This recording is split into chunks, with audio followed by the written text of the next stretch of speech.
Welcome back, YouTubers, to another Q&A 236 with us, the British Fist. Gotcha. I don't know who you're talking to, but I hope his name isn't Little Jimmy. What's up? Anyway, I'm Mr. Parkin, and this guy is NJ. What's up? Because you did it really way too early there. And What's up? Is Little Jimmy doing a what's up? Yeah, that's meant to be him. That's meant to be him, is it? An arm. Not very creative, NJ. Ask us questions in the comment section below, as per usual, and we'll get on to the questions. The first three questions are from Paul Erickson Alejandrino. Apologies if we sound like we're repeating ourselves. We have a couple of repeated questions in this Q&A. What are your thoughts on the Paige pipe bomb / heel turn on Raw after Night of Champions? Now, someone's going to have to fill me in here. Did Paige basically just have a massive rant about Total Divas or something? Yes, when she broke up with Charlotte. Oh. Well, I mean, to be honest with you, that's probably one of the best things they could have done with her. Mentioned the death of. No, well, that was later on. But that was later on. I don't think Paul is necessarily referencing that. But I mean, I think that's probably one of the best things they could have done with her. I mean, she is apparently the anti-diva. So probably the best thing they could have done to turn her heel and make her character more anti-diva was to rant about divas and the Total Divas crap. So, I mean, I think that's probably the best thing they could have done with her, to be honest. The pipe bomb, okay. They needed to find the best way of turning Paige heel. Yes, we could have had the typical in the match, screw her over and stuff. But the thing about this is, we needed a top heel for Charlotte to face. And I think of all the divas you've got, Paige is considered the top one after Natalia, who was used temporarily and not used anymore. So I think having Paige turn heel to be that diva, right move. I mean, she's the most ready, and she's been on TV the most. And she's also a sort of newer face to the scene. So she would be the best person to fill that heel role. What are your thoughts on Seth Rollins versus Sting at Night of Champions? We talked last week about the more the storyline and stuff, but we'll talk more about the match here.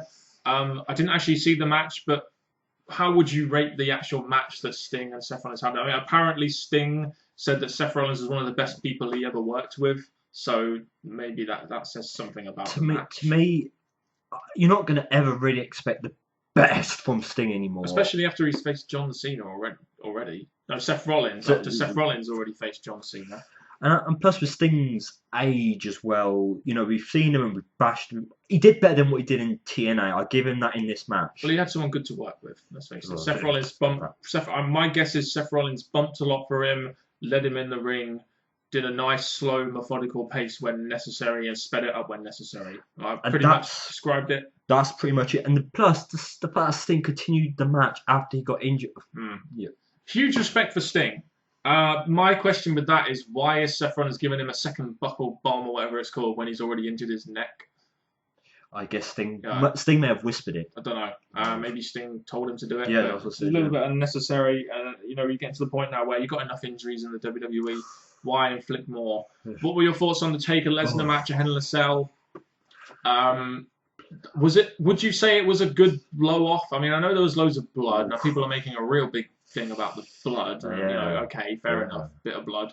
But what were your thoughts on the actual match itself? Because I didn't actually see it. It was a lot better. I think the WWE knew how the backfire came from the roll-up stuff. Taker losing the streak to Brock Lesnar, coming to this match, I think a lot of it was done right. Yes, there are WWE or Vince not happy about the blood, but so much was going on in this match. The weapon usage, the fact that Sting, the Taker and Brock were really going at it. I think this match paid off in the end. Renegade Man 83. Thoughts on Alberto Del Rio returning to WWE and beating Cena for the US title at Hell in a Cell? A legitimate surprise. I wasn't expecting Alberto Del Rio to show up in the WWE, but as far as I remember, last time we saw him in WWE, no one gave a shit about him. No one cared. I mean, who missed him? Did you miss Alberto Del Rio? No. Did you miss Alberto Del Rio? Yes. No, I mean, it's like, yeah, great to see Alberto Del Rio return, but how quickly will it be before people just start saying, Del Rio is boring again? It's boring. No. Well, probably, yeah. Because with Alberto Del Rio, I think bringing in names, Uh, There's only so much you can do with him. yeah, that's what I'm thinking. Now they've got him in this faction with Barrett, League Sheamus, of Nations. and Rusev. Yeah, I think yes, he beat John Cena and stuff. So that's a good surprise there. But I really didn't think Alberto Del Rio is groundbreaking for the WWE right now. No, thoughts on James Storm appearing on NXT?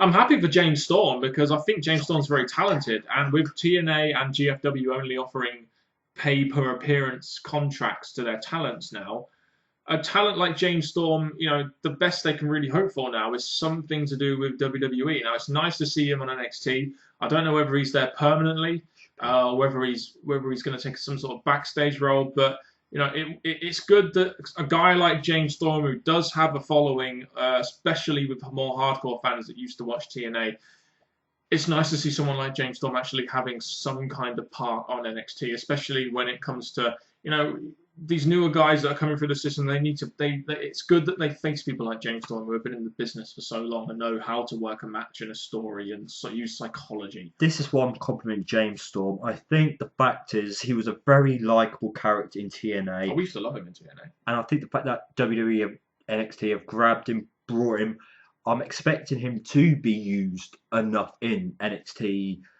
because obviously his likability and the rest is to work with him. So I think it's great that NXT are actually grabbing names that fans actually like and not just grabbing rest for the sake of it. Jimmy Eda Apparel. I think we've had a lot of questions asked by Jimmy lately. Would you like to see Jeff Hardy himself return to the WWE? And if so, do you think he would be the one ending Seth Rollins' title reign? Would I like to see Jeff Hardy return? Matt Hardy.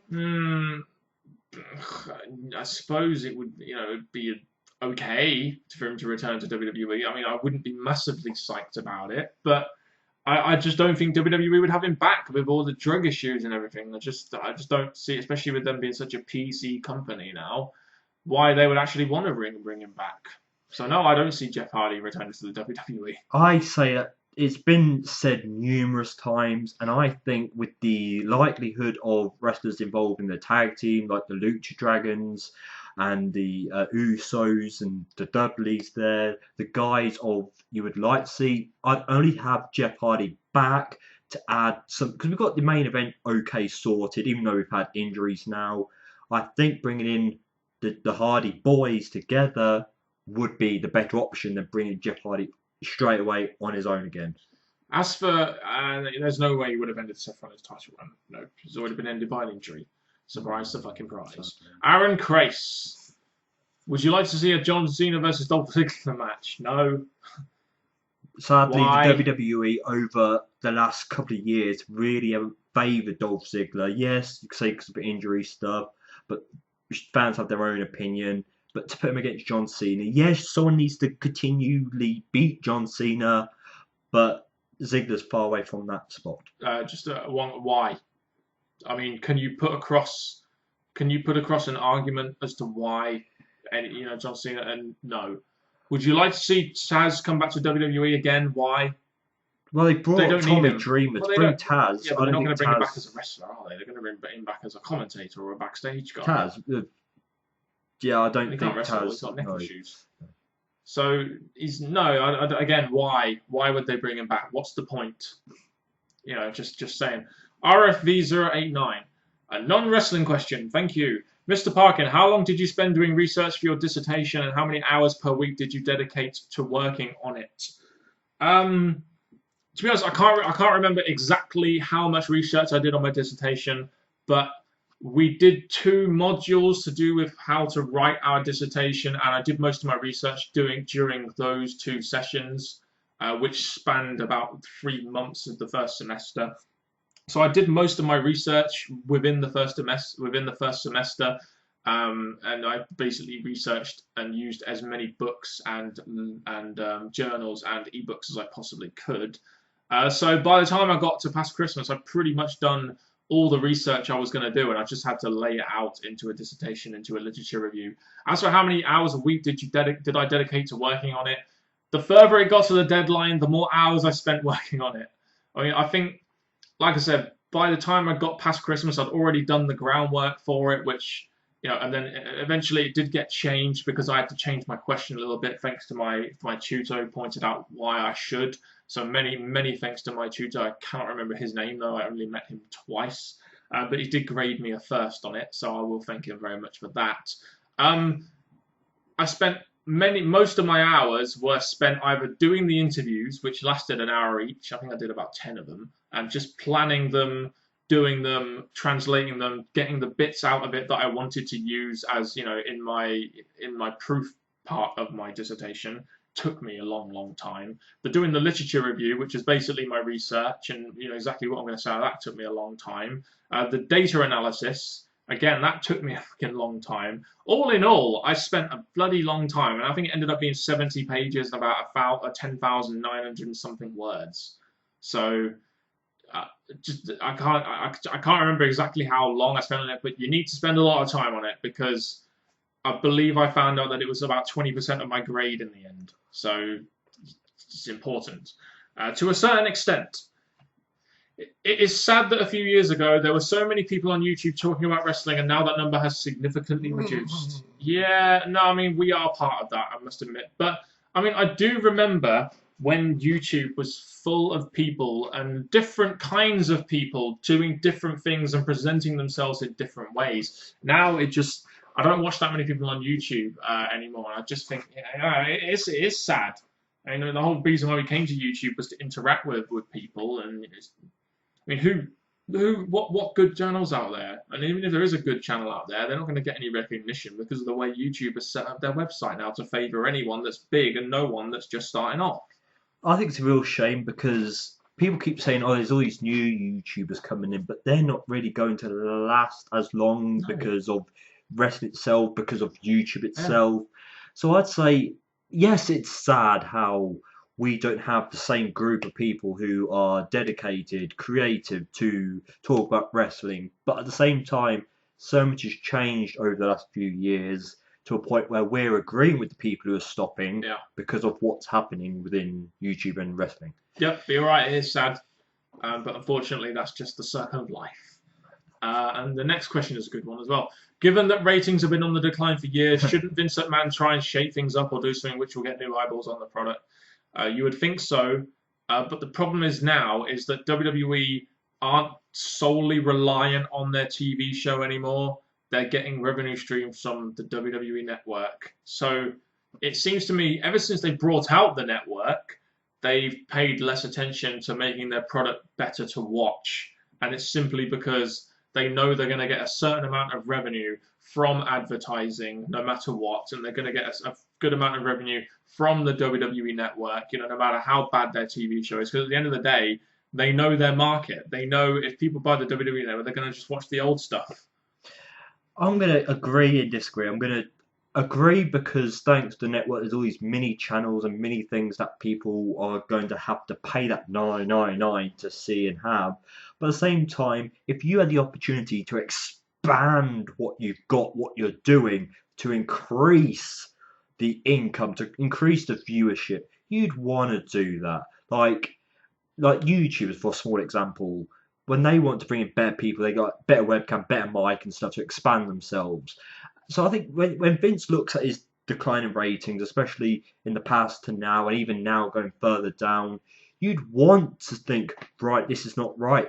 We should be doing better. We should be upping ourselves. We should be breaking a few rules and bringing better entertainment. But yes, because of the deaths and the injuries and stuff, they're being extra careful. But at the same time, I don't see what pain or hurt it would do to Vince McMahon if he does make the changes that people are always talking about.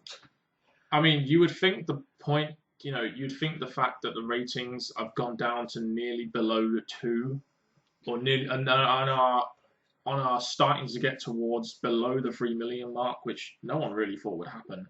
You would think that would be the kick in the backside that Vince McMahon would need to try and shake things up or do a few things differently.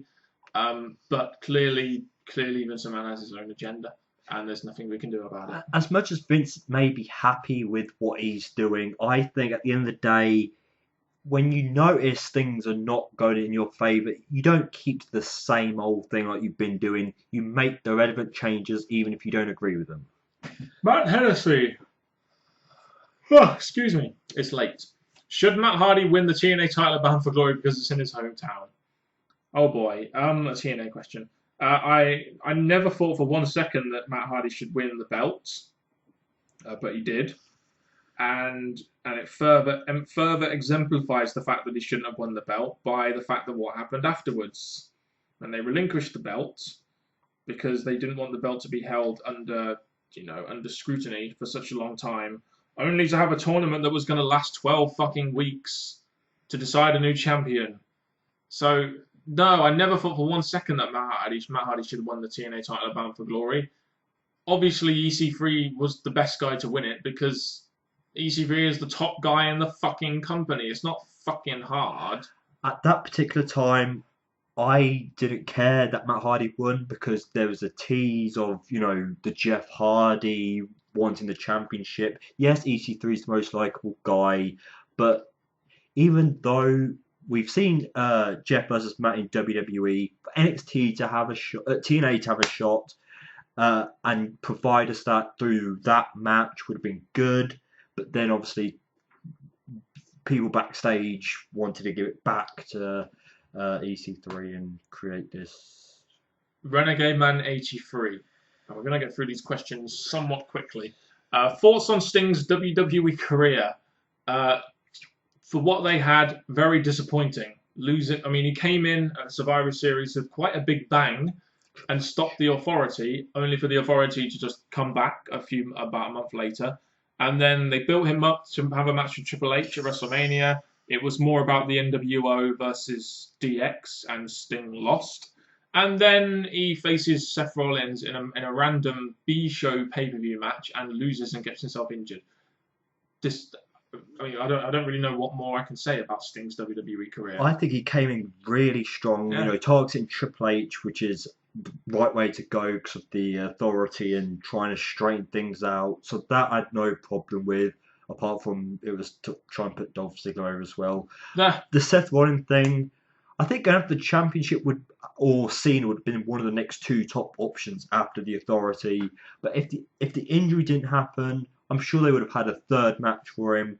So yes. I think because of the injury, it's cut down the bigger things coming from Sting. So I wouldn't say I'm disappointed. I just think I'm quite sad for the injury.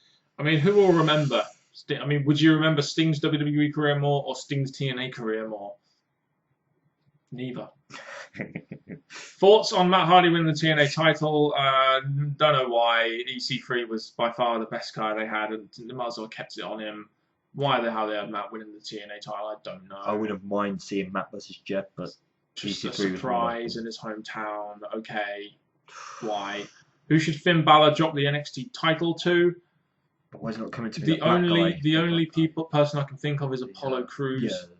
Just because of his size, and he just seems to have the look of a guy that could be the NXT champion. So I think he should drop the belt to Apollo Crews when he eventually moves up to the main roster. Do you think Hell in a Cell matches are pointless since it's PG and they must limit the things they do and no use of blood? They did use it in Brock and Undertaker, but usually they don't. They are a little bit pointless, especially more so pointless because of the fact that there's a whole pay-per-view and they have to do it at a certain time of year, not necessarily to end a blood feud. I think the pay-per-view is the pointless thing, not the match. I think the match, because of its history, is one of the best things the WWE have given us. But I think now, the fact that the speciality's gone, it's became one of the most exciting pay-per-views / matches. So yeah, I just think in today's era they are pointless. You can drag one out there eventually. You can, if you didn't have the pay-per-view, you could drag one out there every now and then for like a special occasion pay-per-view, big match. But just that the current climate and also the gimmick pay-per-view does make them kind of pointless. Should TNA follow the WWE route and go PG? I think TNA should do everything they can to not be like WWE. So no, I think TNA should aim more for adults because all the people that are